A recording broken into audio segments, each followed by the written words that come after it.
Hi everybody, I'm Simon. This is Better Creating, where we are gathering ideas, tips and tools to help creative freelancers make better content and live more intentional, stress-free lives in the process. So if you're interested in content like that, please subscribe. In this video, I'm going to talk you through a simple writing task which can help you clarify and articulate what matters to you, the work that you make, and who you are as an artist. Not always easy to do. It's 12 statements, I can't do that on my hands, 12 statements which you have to complete.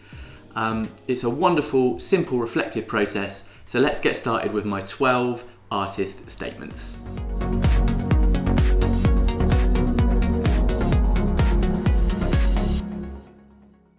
As a quick disclaimer, this was shared with me by someone, and I can't remember who it was, who had it shared with them. I've been sharing it with art students when I've been doing a little bit of kind of visiting and teaching in universities for a long time, and it is one of the most brilliant, simple ideas. So whoever created this, I know for a fact this was intended to be shared and to help other people understand who they are and what they're doing. So thank you. Being a freelance creative, you need to be able to talk about what you do, articulate often what you're good at, what matters to you. You need to be able to talk about ideas, how you collaborate. It's all ultimately really helpful for being able to collaborate with other people and to find work. So yes, this is useful as a kind of networking tool, but that's not simply what I want us to focus on when we do it. This task really allows you to be able to understand your work better, understand yourself better, and it's something that you can just keep coming back to. So whether you're just starting out in a career in the creative industries or you've been working for years, this is worth having a go at. So personally, I have never found it easy to call myself an artist, to talk about my work and what I do. I think a lot of us find that really difficult, but you know what? It's something we need to learn to do and to own the idea of saying, I am an artist. However, that tastes in the mouth. So I'm getting better at it, and this is one of the things that's really helped me do that. I think starting out in a profession, any profession in the creative arts, it can be daunting. We can be filled with feelings of fear and doubt, and certainly that sense of imposter syndrome. You know what, there are so many people I know who have been working in their career, in their industry for 20, 25 years at the very top of their game, who still absolutely talk about feeling like they're going to be found out, that they're an imposter. If you recognise that, comment in the comments below. Let me know what your experience of that feeling has been and how you overcome it.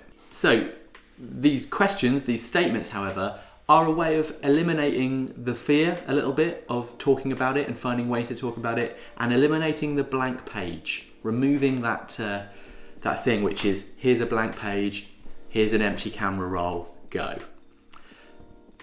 Let's start. So I want to talk you through the 12 statements. They are the beginnings of sentences that we need to complete. It's a reflective task. You could do this once, but I would suggest you do this repeatedly. You repeat it. You can do it lots of times in one sitting, or just every now and then when you feel like you want a bit of clarity or want to kind of reflect on where you're at in your work, on a project, in your career, or just in general. So number one is, I'm great at. How do you answer that? Now, not always very easy. What are you good at? Talking about the things, yeah, I'm good at that, I can do those things. Now, there's nothing wrong with answering that question. In fact, it's really helpful to be able to be clear, I can do that, I can help you with that, with clients or with collaborators. It doesn't mean you have to lack humility in that process. So have a go at answering that. Challenge yourself to really write down what you're great at. Number two is, I want to. What? I want to see, I want to meet, I want to learn, I want to create. There's loads and loads of ways you can answer that. I want to, etc, etc, etc. Number three, I'm fascinated by. Is that about work? Is that about particular people or artists? Is that about problems that you face? Is it about observations of the world in politics and society, culture, whatever? Think about ways you can answer that. It starts to clarify the things that are valuable and interesting to you that might inspire the work that you go on to make. Number 4, I believe. What do you believe? You believe in, you believe we should, I believe this is the case. What are your beliefs? What are the things that drive you and form your view of the world? They could be very simple, or they could be highfalutin. It's up to you. Highfalutin? Number 5, I'm inspired by. Is that a person, particular work, particular ideas, particular situations? What inspires you? Number 6, I'm working on. What are you working on? Yourself. What are you working on in terms of projects? What are you working on in terms of how you want to develop material? Again, this is a really great way to kind of talk and start to articulate the things that you're focusing on right now. It can be really practical. I think having that list of the things that you're developing and making and trying to improve ongoing is incredibly useful. Number 7, I want people who experience my work to. What's the impact you want to have? Think about your audience. Think about how you want to change people, inspire people, educate them. It could be anything at all. What impact do you want to have? I want people who experience my work to. Number 8, I'm looking for. What are you looking for? Are you looking for people? Are you looking for a collaborator? Are you looking for inspiration in this area? What is that? Number 9 is I collaborate with. Number 10, people don't often realise. Now, is that about a subject that you have a perspective on that you think is often missed? Is that about yourself? This could be a way of you starting to articulate the hidden or the more private things about yourself that are actually useful for you to think about when you start to make work or collaborate with others. Now, number 11, you can insert your own subject here. So, for example, what I look for in a YouTube experience is, okay, watching a YouTube video, but equally it might be anything. It might be what I look for in a brand is, what I look for in a theatrical experience is, what I look for in cinema is. Yeah, so think a little bit about how that's relevant to you and adapt it to your own needs. Again, useful to go, what is it that gets you going about the work that you do and what you look for in it, so you can articulate that in terms of how you then continue to make it.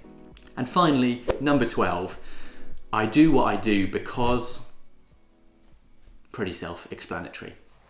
So what you've got there is a list of 12 statements to answer as many times as you like. And I would really think of this as, don't try and ponder over it and get it perfect. It's an act of just start writing and don't stop. They can be simple, short answers. Some of them you might suddenly have loads of answers for the same question, but each time just go through and work as fast as you can in order without stopping. In doing that, you're just creating a little snapshot of your ideas and your response to that at the moment. It's a way of provoking you. Yeah, it's a simple task that allows you to be liberated to write. So don't feel you have to get this perfectly right. I think this is about coming back to it and coming back to it again. And this becomes almost like a journal. It's a way of reflecting on your practice, or throughout the course of a project, or throughout the course of a career, as I've certainly found people have used this in the past. Well, thanks very much for sticking with me in this video till the end. If you've done that, we'd love to keep speaking to you on this channel, so do hit that subscribe button or press that like button. And if you know anyone that might benefit from it, absolutely share this video with them. Also, I'd love to hear your comments about the task, how you found it, and also if you've got any other suggestions of great practices like this to help people clarify their goals and sense of purpose in their freelance creative careers. Until next time, thank you very much for joining me on this video, and I'm probably going to go off and write some answers. All the best. Bye bye.